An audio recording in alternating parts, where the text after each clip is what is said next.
कक्षा 7 प्रश्नावली 3.1 प्रश्न नंबर 5 और 6। प्रश्न नंबर 5 है, निम्नलिखित सारणी में प्रत्येक खिलाड़ी द्वारा 4 खेलों में अंक अर्जित किए गए हैं। तो उनके लिए डाटा दिया हुआ है। खिलाड़ी ए बी सी, खेल 1 में जो है इसने 14 नंबर 0 अंक और 8 अंक, खेल 2 के अंदर अंक, खेल 3 में और खेल 4 में जो अंक यहाँ पे दिए हुए हैं।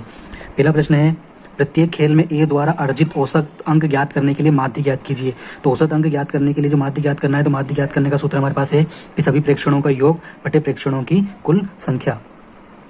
तो एक माध्य निकालने के लिए जो कुल अंक है उसके 14, 16, 10 और 20 इनका योग करेंगे तो 14 और 16 30, 10 40 और ये 50, 50 बटे 4 इसको भाग दे लेंगे तो हो जाएगा 4 एकम 4, 4 दूनी 8, भाग इसकी 0, 4 पंजो 20। तो 12.5 जो इसका औसत प्राप्त होता है।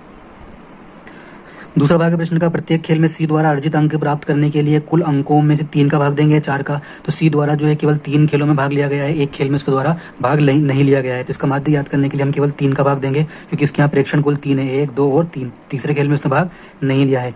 इसका माध्य याद करने के लिए हमारे पास हो जाएगा यहाँ पे माध्य बराबर समस्त प्रेक्षणों का योग बटे प्रेक्षणों की संख्या। तो 8 + 11 + 13, केवल इसने 3 खेल खेले हैं और इसके 3 ही प्रेक्षण है। तो इसका माध्य, तो सी वाले का माध्यम इस प्रकार निकालेंगे, केवल 3 प्रेक्षण 3 में भाग लिया है, 3 का भाग देंगे और यहाँ पे हो जाएगा उसका जो एवरेज परसेंटेज है 10.66।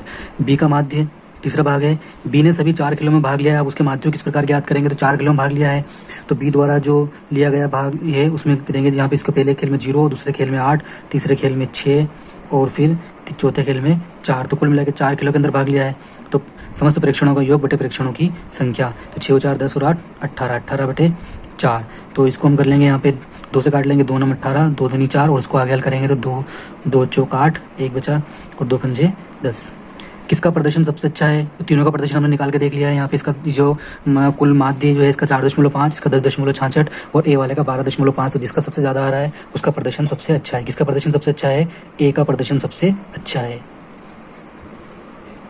प्रश्न नंबर 6, विज्ञान की एक परीक्षा में 100 में से विद्यार्थियों द्वारा अंक प्राप्त किए गए हैं 85, 76, 90, 85, 39, 48, 56, 35, 95 और 81 और 75।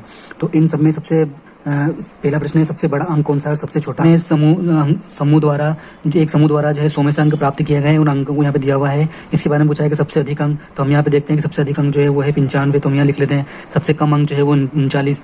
दूसरा है प्राप्त अंकों का परिसर याद करने के लिए सबसे ज़्यादा अंकों में से सबसे कम अंक को घटा लेते हैं। तो यहाँ पर जो है 95 - 39 कर लेते हैं, तो इनको घटाएंगे तो हमारे पास प्राप्त होगा हमको 56।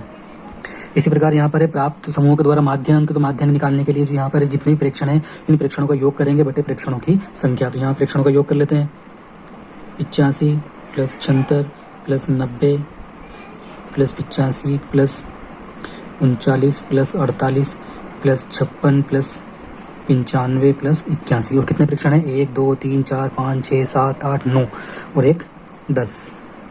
तो कुल प्रेक्षण जो है हमारे पास यहाँ पर 10 प्राप्त होते हैं। तो इन सब का जो योग है वो है, इन सब का योग प्राप्त होता है हमको यहाँ पे 730 बटे 10। तो इसको हल कर लेते हैं, 0 से 1 0 काट देते हैं।